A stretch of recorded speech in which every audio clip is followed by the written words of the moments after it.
Bonjour, Yohann Gillet. Merci d'être avec nous dans ce journal de 13h. Vous allez représenter le Rassemblement national, vous, dans cette CMP. Est-ce que ça vous gêne, ces tractations, ces annonces, avant même que vous ayez commencé à vous réunir ? Écoutez, c'est de la tambouille politique et moi ce que je crains, c'est que les LR, comme d'habitude, soient dans la compromission et que finalement rien de bon sorte de tout ça. Quoi qu'il en soit, le texte tel qu'il est aujourd'hui n'est pas bon pour une raison simple, c'est que le en même temps en matière d'immigration ne peut pas fonctionner. D'un côté, on dit vouloir être ferme en matière d'immigration, de l'autre côté, le gouvernement propose de régulariser les clandestins et les LR valident cet article. D'un côté, on dit que l'on veut délivrer plus d'obligations de quitter le territoire. Et en même temps, l'on met rien concrètement en place pour exécuter ces OQTF. Donc il y a un vrai problème de fond sur ce texte qui n'est pas suffisant pour lutter contre l'immigration irrégulière. C'est même tout l'inverse, puisqu'il vise à régulariser des clandestins. Vous restez donc dans la contestation systématique de tous les points de ce texte.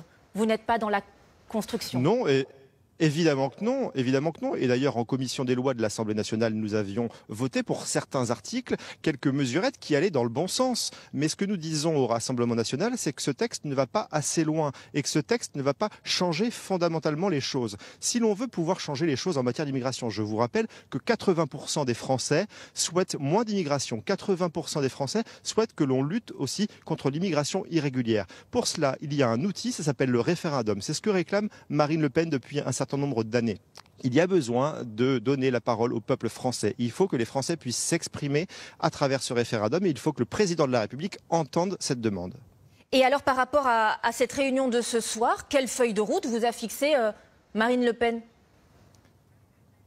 C'est très simple, nous allons continuer de lutter contre les articles qui vont dans le mauvais sens et qui visent à au contraire augmenter l'immigration et la submersion migratoire, et nous allons soutenir et essayer de renforcer, d'améliorer les articles qui, eux, vont dans le bon sens, parce qu'il y en a quelques-uns. Nous sommes constructifs, nous disons les choses telles qu'elles sont. Il y a de très mauvaises choses dans ce texte et il y a quelques petites bonnes choses.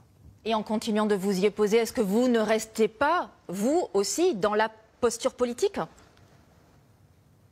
Non, on est dans la vérité. En matière d'immigration, encore une fois, le en même temps ne fonctionne pas.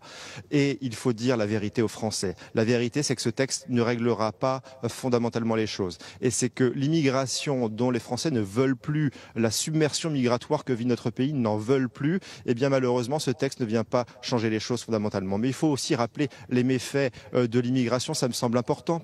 Il faut rappeler par exemple que insécurité et immigration sont évidemment étroitement liés. Il faut aussi rappeler que l'immigration coûte 54 milliards d'euros par an aux Français. Il y a tout un tas de choses à rappeler. Il faut le dire aux Français, il faut tenir un discours de vérité. Et c'est ce que nous faisons avec Marine Le Pen et avec Jordan Bardella. Merci Yohann Gillet et nous verrons donc ce qu'il sortira de cette CMP qui se réunira ce soir et à laquelle vous participerez. Merci à vous.